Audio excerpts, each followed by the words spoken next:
faut aller à M. Trudeau qui va nous parler de cette frontière canado-américaine.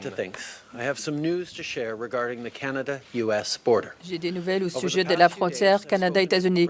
Au cours des derniers jours, j'ai parlé avec le président Trump pour savoir ce qu'on pouvait faire pour ralentir la propagation de la COVID-19. Madame Chrystia Freeland a été aussi en contact avec M. Pence et M. Pompeo. J'ai reparlé à M. Trump ce matin. Nous nous sommes entendus pour que le Canada et les États-Unis limitent temporairement tous les voyages, les déplacements non essentiels entre les frontières canadiennes et américaines. Nous avons convenu que le Canada et les États-Unis vont interdire temporairement tout passage non essentiel à la frontière. Les voyageurs n'auront plus le droit de traverser la frontière pour le plaisir et le tourisme. Dans nos deux pays, nous encourageons les gens à rester à la maison. Nous disons à nos citoyens de ne pas visiter leurs voisins s'ils n'ont pas absolument besoin de le faire. Alors, cette mesure de collaboration est une extension de cette approche prudente. Je veux être très clair, cependant, que les voyages essentiels vont continuer. Nos gouvernements reconnaissent que c'est critique que nous maintenions les lignes d'approvisionnement entre les deux pays. Cette ligne d'approvisionnement s'assure que la nourriture et les médicaments, l'essence puissent rejoindre les gens des deux côtés de la frontière. La ligne d'approvisionnement comprend aussi donc que le camionnage ne sera pas affecté par cette nouvelle mesure. Les Canadiens et les Américains traversent la frontière tous les jours pour du travail essentiel ou pour d'autres régions urgentes. Ça ne sera pas affecté non plus. Ces jours-ci, tous les Canadiens ressentent les conséquences de la COVID-19.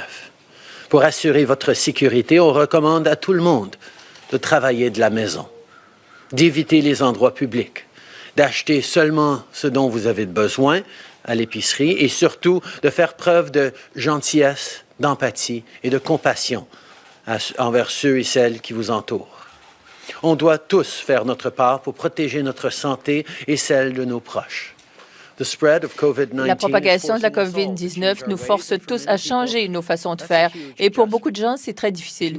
Si vous travaillez dans un restaurant, vous conduisez un taxi ou organisez des événements ou êtes pigiste, le travail de la maison n'est pas si simple.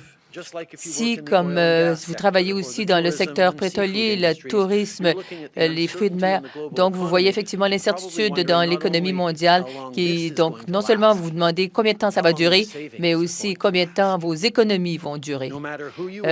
Qui que vous soyez ou quoi que vous soyez, c'est un moment où vous devriez vous concentrer sur votre santé et celle de vos voisins. Pas si vous allez perdre votre emploi, pas si vous allez pouvoir manquer d'argent pour acheter l'épicerie ou les médicaments. La semaine dernière, nous avons annoncé une série de mesures pour protéger les emplois, les petites entreprises et l'économie. Donc, entre autres, pour éliminer les périodes de carence pour l'assurance emploi et aussi avoir des congés de maladie pour les employeurs et les entreprises. Nous avons aussi présenté des mesures pour le travail partagé pour les employeurs qui ont eu des temps difficiles pendant la COVID-19.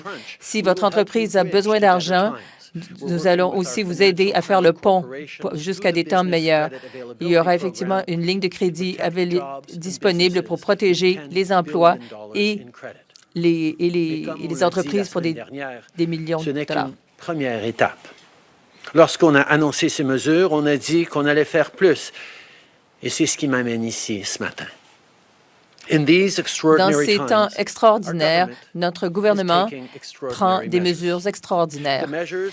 Les mesures que nous annonçons aujourd'hui vont donner 27 milliards de dollars en soutien direct aux travailleurs et entreprises canadiennes, plus 55 milliards pour permettre aux entreprises et aux ménages de profiter de reports d'impôts pour stabiliser l'économie. Ces deux mesures combinées à 82 milliards de dollars de soutien, qui représentent plus de 3 du produit intérieur brut du Canada.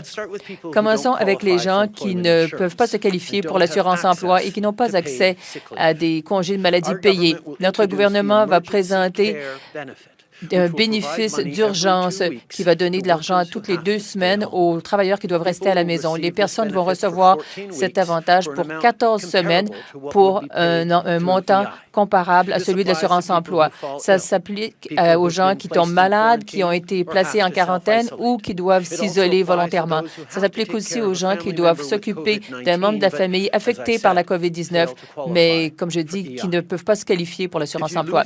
Si vous perdez votre emploi et que vous ne vous qualifiez pas pour l'assurance-emploi, nous allons présenter ce soutien d'urgence à la COVID-19. Ça va s'appliquer aussi aux gens qui sont travailleurs autonomes et qui doivent cesser de travailler à cause du virus. Par ce qu'on va faire pour les gens qui ne sont pas admissibles à l'assurance-emploi. Notre gouvernement va instaurer l'allocation de soins d'urgence qui donnera de l'argent aux travailleurs qui doivent rester chez eux à cause de la COVID-19 toutes les 2 semaines. Les gens recevront cette prestation pour 14 semaines et le montant est comparable à celui de l'assurance-emploi.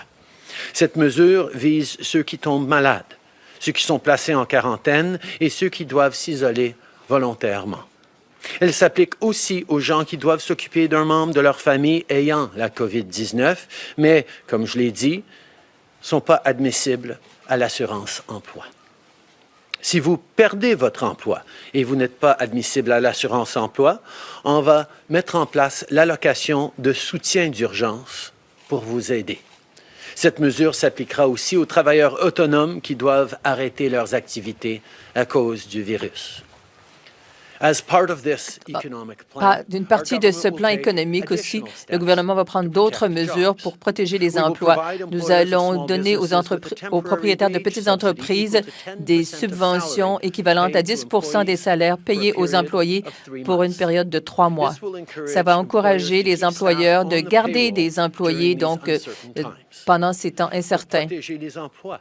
Notre gouvernement offrira aux employeurs des petites entreprises une subvention salariale temporaire équivalent à 10 du salaire offert à leurs employés pendant 3 mois. C'est une mesure qui incitera les employeurs à garder leurs employés pendant ces moments d'incertitude. Nous sommes au milieu de la saison des impôts et je sais que beaucoup de gens se demandent qu'est-ce que la COVID-19 va signifier pour leurs finances personnelles. Pour ceux qui ont déjà rempli leur rapport d'impôt et qui se rendent compte qu'ils doivent de l'argent, ils auront jusqu'au mois d'août 2020 avant de payer.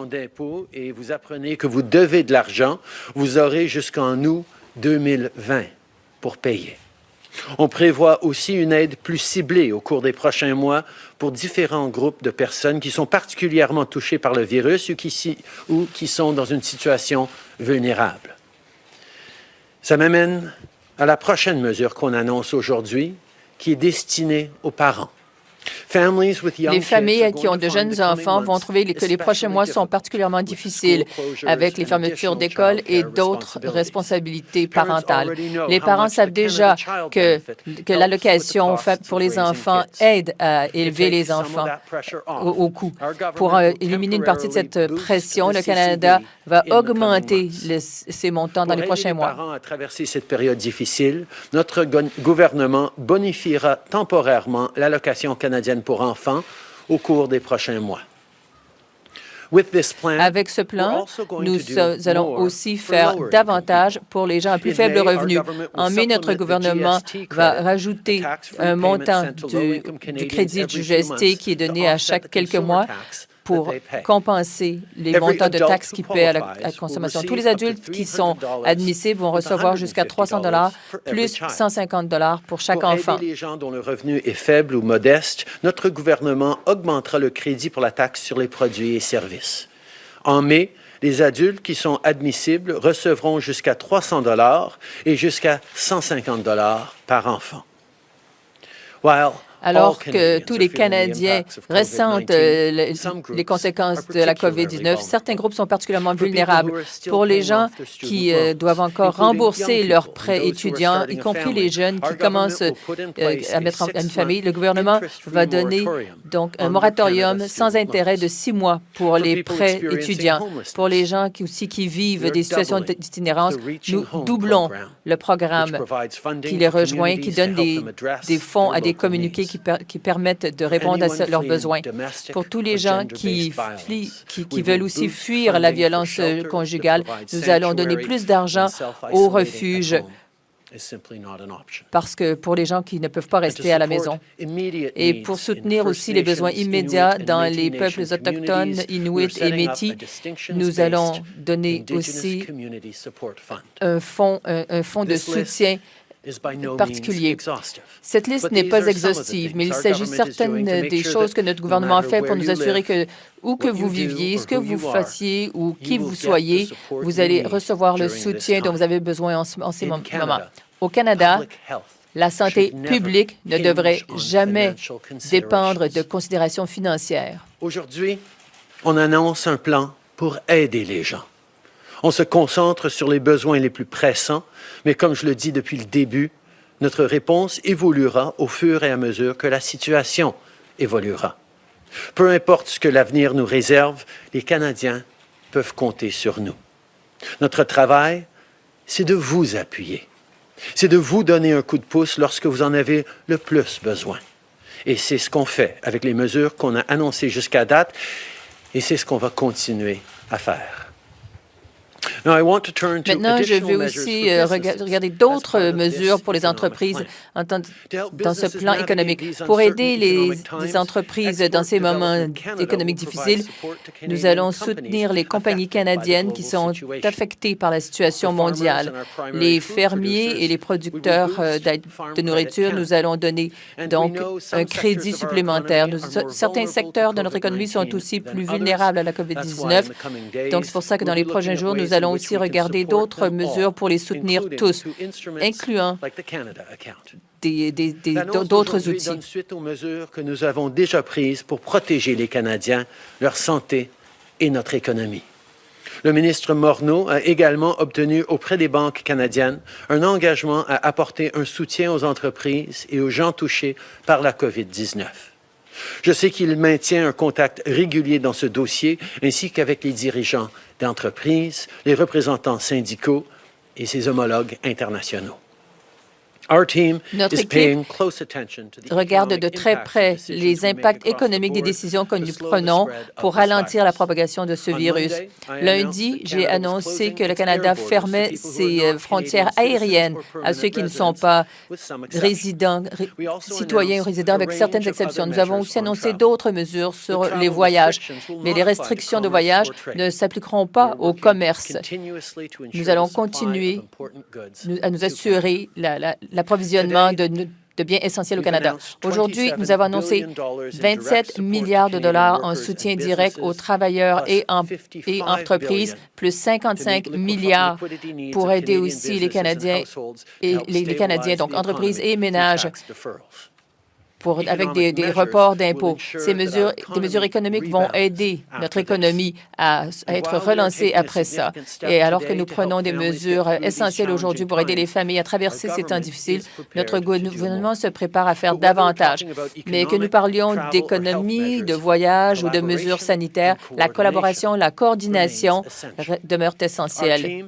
Notre équipe est en communication constante avec nos collègues dans les provinces et territoires, comme avec aussi les chefs autochtones et les communautés, pour nous assurer d'avoir une approche coordonnée à la grandeur du Canada pour que nous puissions y faire face et récupérer ensemble. Nous travaillons aussi avec nos homologues à l'étranger. Au cours des dernières années, j'ai parlé avec des leaders autour du monde, y compris les leaders des pays du G7. En travaillant ensemble, nous allons traverser ça en tant que famille, communiquer en tant que pays. Comme plusieurs d'entre vous, au cours des derniers jours, j'ai vu des histoires de gens qui font exactement ça. Des gens qui donnent de l'argent aux banques alimentaires pour aider ceux qui en ont besoin. Des amis aussi qui parlent en ligne, des infirmières et médecins à la retraite qui vont de l'avant, qui proposent d'aider, des jeunes qui aident des voisins âgés à faire l'épicerie. Je dois vous dire que ça me donne beaucoup d'espoir. Je veux terminer en reconnaissant tous les gens qui sont sur la ligne de front, qui font vraiment un travail incroyable pour garder les Canadiens en sécurité et en santé. Les épiceries, les facteurs, les pharmaciens qui remplissent nos ordonnances, les professionnels de la santé qui s'occupent de nos plus vulnérables, les gens de la santé publique aussi, les premiers répondants qui veulent s'assurer de notre sécurité. Je sais que c'est un moment difficile, mais c'est exactement pourquoi nous avons besoin de nous soutenir les uns les autres.